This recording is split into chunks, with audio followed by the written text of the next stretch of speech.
Bismillahirrahmanirrahim. Assalamualaikum warahmatullahi wabarakatuh. Saya Dr. Muhammad Nasir, seorang praktisi di bidang medis.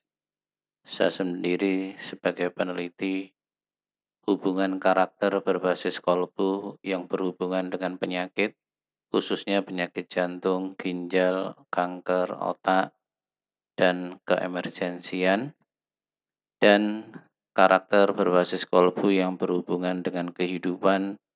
Satu contoh bagaimana kita mempunyai pribadi yang responsif, bagaimana kita menjadi seorang yang bertakwa, bagaimana membina rumah tangga yang baik, bagaimana mensiapkan, mewujudkan anak-anak generasi yang robani atau generasi yang madani, tidak saja cerdas, tapi insya Allah iman, sekaligus maaf, cakep dan cantik.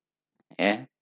Untuk itu silakan subscribe pada channel kami ya, kalau Bu Madani maupun saya sendiri Dr. Muhammad Nasir, agar kita terus bisa mengikuti kajian-kajian yang ada. Saya lanjutkan pada materi tentang masalah jantung. Jadi saudara-saudaraku yang dimuliakan oleh Allah, bahwa apapun yang ada di dalam tubuh kita itu yakini itu pasti mengikuti aturan Allah. Karena Allah yang menciptakan kita, Allah yang menciptakan tubuh kita, Allah yang menciptakan alam ini, Allah yang mempunyai misi ya terhadap mengapa kita diizinkan lahir saat ini.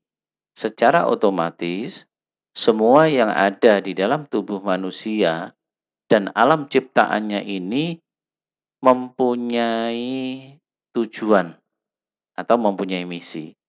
Termasuk jaringan tubuh kita. Jaringan tubuh kita itu mempunyai tugas. Salah satunya adalah apa? Patuh sama Allah. Yang kedua adalah apa? Mengikuti sistem baik yang bersifat universal ya, hukum alam yang selama ini diajarkan di medis ya, disosialisasikan oleh medis. Lalu yang ketiga adalah hal yang bersifat spesifik. Nah, hal yang spesifik inilah saat ini yang sangat jarang difahami. Begitu juga sebenarnya hal yang universal tadi yang sudah dikaji oleh medis ya, sekian lama, sekian abad, tapi di situ belum ada kajian yang menghubungkan antara karakter dengan penyakit seseorang. Jadi ini sebenarnya bukan dibuat-buat ya. Jadi insya Allah saya bisa membuktikan ya hubungan antara karakter itu dengan penyakit. Kembali lagi pada periode yang kemarin atau yang lalu, bahwa seseorang itu diusahakan kalau menginginkan tidak ada penyakit pada jantungnya, itu pertama adalah manajemen ketidakpuasan. Ya, saya katakan bukan emosi ya, sesuatu yang tidak puas. Karena emosi itu luas ya. Kalau wong Jawa mengatakan orang yang tidak meluapkan emosinya itu dikatakan tidak emosi. Ya, padahal pada kenyataannya ia tetap memendam yang namanya emosi, ketidakpuasan tadi. Makanya di sini saya lebih suka ya, orang yang ingin lepas daripada gangguan jantung adalah orang yang harusnya berusaha bagaimana hidup ini tidak ada ketidakpuasan, tidak ada yang ganjel, tidak ada yang dipaksakan sehingga ia sendiri itu menjadi tidak puas. Paham ya di sini ya? Jadi kembali lagi bahwa jantung itu satu organ yang sangat kecil yang itu mempunyai peranan yang begitu besarnya. Ya, sampai di sini ini gambaran bagaimana kita terlepas dari gangguan jantung yang umum dulu, yang berupa pembesaran jantung. Dan saya yakinkan ya dalam penelitian saya, pada kasus-kasus pasien yang mengalami gangguan jantung, pembesaran jantung, kalau pembesaran jantungnya itu masih ringan, biasanya pakai obat-obatan tertentu yang diberikan oleh medis itu sangat efektif. Tapi pada kasus tertentu di mana dikasih obat itu tetap tidak menjadikan efek positif atau ia tetap menderita keluhan. Nah, pada saat ia mencoba untuk konsultasi dan saya mencoba untuk mempelajari, ya, meneliti, memang di situ ditemukan sebuah hambatan daripada emosional seseorang. Apakah emosional orang itu atau ketidakpuasan tadi itu muncul dalam keluarga atau di dalam pekerjaannya atau di luar keluarga? Yang paling serius yang saya jumpai selama ini, jika ketidakpuasan itu muncul di dalam keluarga kita. Ingat, apapun yang muncul di dalam internal keluarga itu biasanya mempunyai dampak yang lebih besar. Ya, coba aja buktikan.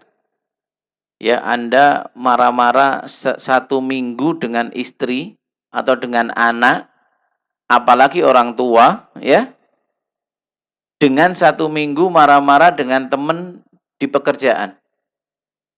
Loh, ini real loh ya. Saya mengajak sebuah uji coba penelitian yang Anda sendiri bisa mencobanya.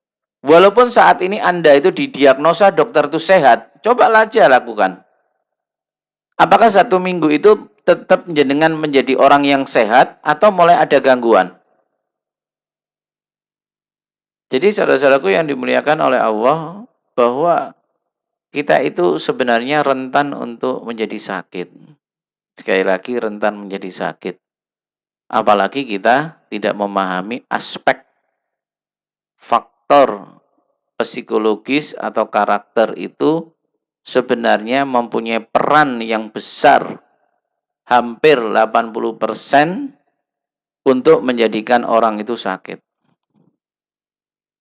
Ya, itu bisa difahami ya konsep umumnya dulu ya. Lalu bagaimana seseorang itu bisa menderita gangguan di klepnya? Seperti tadi yang saya terangkan, ada dua tipe, yang satu itu kaku, sulit membuka, yang satu itu sulit menutup, yang ini sulit menutup. Ya, karena sulit menutup, maka ini ngowos. Kalau orang Jawa Timur namanya ngowos. Ngowos itu artinya darah itu ya balik lagi. Jadi koyok-koyok oh bocor gitu loh. Itu yang sering dikatakan umumnya ya, dokter mengatakan jantung bocor. Lalu bagaimana dampaknya? Ya banyak sekali ya dampaknya ya. Banyak sekali. Tapi yang penting dalam kesempatan ini saya mencoba membahas aspek karakter. Jadi saudara-saudaraku yang dimuliakan oleh Allah, pada saat orang itu emosinya itu berada di dalam diri seseorang ya, seperti ini ya. Jadi waktu awal itu pada saat orang itu menahan sesuatu, hampir ya saya katakan di sini hampir sebentar, hampir kondisi otot-otot jantung ini ya, otot-otot jantung ini itu betul-betul bekerja dengan ekstranya. Yang kedua, ya, pada saat kita itu menahan sesuatu, itu pembuluh darah, ya, pembuluh darah koronernya, oh di sini nggak ada ya, itu menjadi menyempit pada saat kita itu menahan gejolak ketidakpuasan. Ya, kondisi itulah yang lama-kelamaan tidak disadari sehingga apa? Orang itu menjadi hipertensi yang akhirnya menjadi jantungnya membesar atau membengkak. Dan kalau kita telusuri pada orang-orang yang tidak puas, ya, ada ganjelan di sini itu memang di sininya itu ya sepanjang sepanjang otot-ototnya termasuk di dalam SA node-nya. SA node itu di daerah sini ya. Di dalam kelistrikannya di situ memang bekerja lebih ekstra. Nah, ini SA node ya di sini. Bekerja lebih ekstra. Sehingga makanya orang yang memendam sesuatu, ketidakpuasan itu biasanya diikuti nafasnya ngos-ngosan, ya. Terus detaknya lebih cepat atau enggak beraturan, ya. Ini adalah efek yang sebenarnya Allah sudah memberikan warning kepada kita. Tapi sekali lagi kita seringkali tidak menyadari warning itu. Lalu kembali lagi, setelah gangguan itu dibiarkan oleh seseorang yang merasa tidak puas tadi, ya. Lalu di situ Allah memberikan seolah-olah Allah itu memberikan sebuah peluang. Apakah kalian atau kita itu mau kembali jantung kita sehat atau jantung yang mulai terganggu itu akan mengalami sebuah gangguan yang lebih jauh lagi.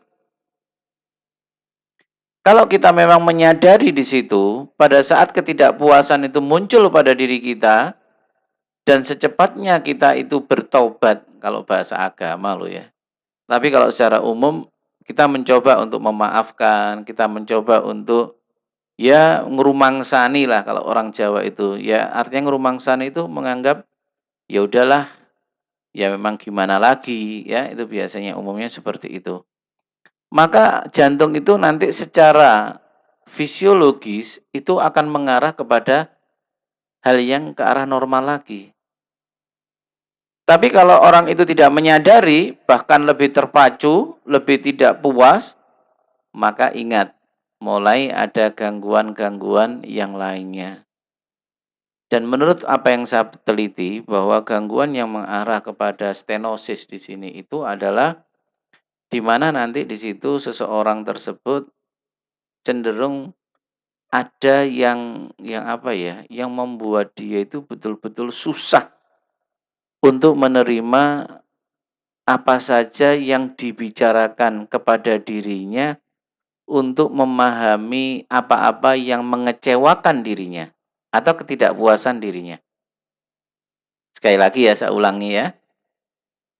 Pada saat orang tadi tidak puas, jika itu diteruskan, ketidakpuasannya itu semakin kuat, di mana ada seseorang atau Allah menunjukkan ayat-ayatnya agar orang itu harusnya bisa fleksibel, harusnya orang itu bisa memaafkan, harusnya orang itu bisa kurang lebih, tapi orang itu tidak mau merubah hal itu, maka kondisi itu akan menjadikan sebuah rangsangan, ya, rangsangan di mana mulai terjadi kekakuan pada klep-klep yang ada di jantung. Tinggal nanti melihat kondisi gangguan itu mengarah kemana? Apakah pada klep di tricuspidalis? Apakah mengarah kepada mitralis? Ya, artinya gini, ya. Kalau klep, nah ini kayak klep yang di sini itu namanya klep tricuspidalis, ya. Apakah di pulmonalis atau di mitralis atau di aorta? Dan nanti di situ sangat berbeda. Tapi di sini saya mencoba untuk menjelaskan yang umum dulu, bahwa terjadinya stenosis itu adalah karena kekurang fleksibelan seseorang di dalam memahami sesuatu yang sebenarnya dia itu bisa fleksibel. Yang sebenarnya dia itu bisa memaafkan. Yang sebenarnya orang itu bisa kurang lebih. Itu ya yang bisa difahami ya. Ini baru ke arah stenosis. Sebentar lagi kita kembali kepada regurgitasi. Terima kasih. Saya Dr. Muhammad Nasir dari Kolbu Madani. Assalamualaikum warahmatullahi wabarakatuh.